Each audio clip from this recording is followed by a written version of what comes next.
This is about perpetual motion, various activities to do with perpetual motion. So first, keep the pulse with perpetual motion. 1 and 2 and 3 and 4 and...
And then, so perpetual motion, we're going to use staccato bowing, or stoppy guys.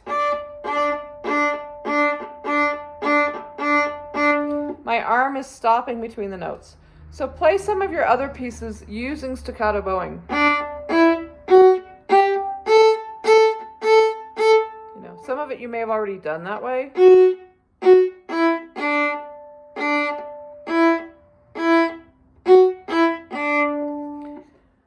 So one of the things you want to think about is, what does perpetual motion mean? What do those words mean? I probably should have said that before I started playing it. So perpetual motion means it just keeps going, it just keeps going. Like Allegro, perpetual motion, there's a lot of different pieces called perpetual motion. Probably the most famous is Paganini's Perpetual Motion by Niccolo Paganini. So you might investigate and listen to some other perpetual motions. And then one of the other things is a thing in music called sequences. So in music, we have sequences. You've already learned some. So a sequence is basically the same thing, but we start on a different finger, a different note. Lightly Row has a sequence in it right at the beginning. We do the same thing, but everything is down a note. There's a sequence. Song of the Wind has sequences. We start on one note lower. Another sequence, we start on one note lower. So let's play some of the sequences in perpetual motion and see if you can recognize them.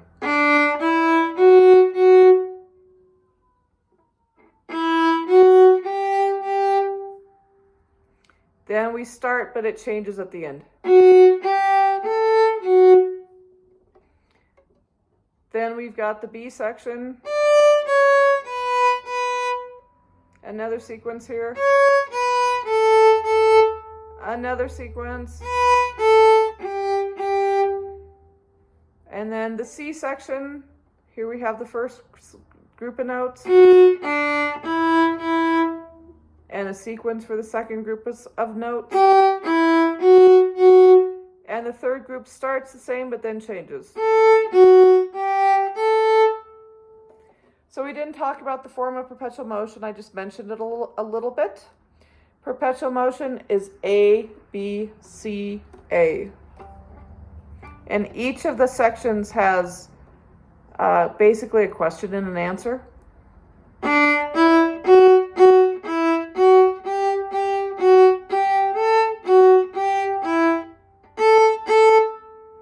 Then it's almost the exact same thing.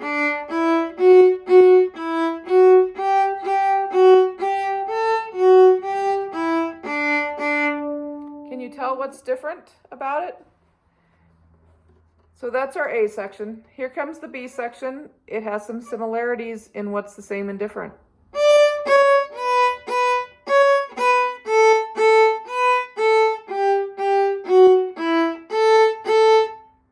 Then we do almost the same thing.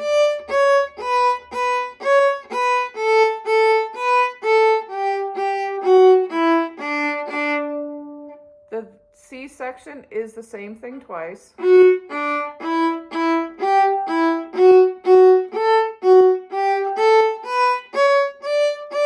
And the same thing again.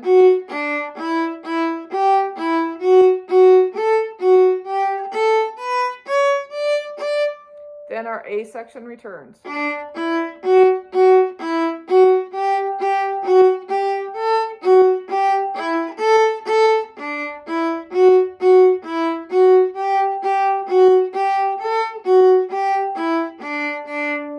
So we've talked a little bit in May song about the one chord and the arpeggios. So in the key of D, because we're still in the key of D, our one chord starts on the first note of the scale. So that would be a D. We skip E, we play F sharp. We skip G, we play A. So the D chord is D, F sharp, A, with the root of the chord, the root starting on a D. The 5 chord of the scale, we would count up. D is 1, E is 2, F sharp is 3, G is 4, A is 5. Our viola is tuned in fifths. So the 5 chord would start on an A, C sharp, E. So in any key, the most important note, the most important chord is going to be the one chord. The second most important, which is called the tonic. The second most important chord will be your dominant, which is the 5 chord. So one of the things that happens in perpetual motion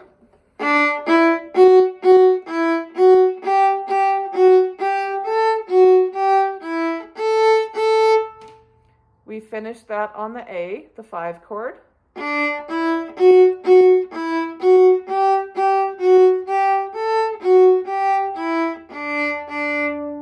And then we finish on the 1 chord, the D. Same thing happens in the B section.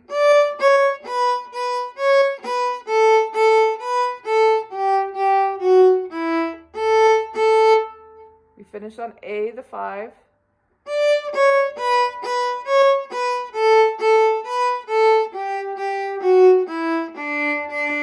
And there we finish on the 1, the D.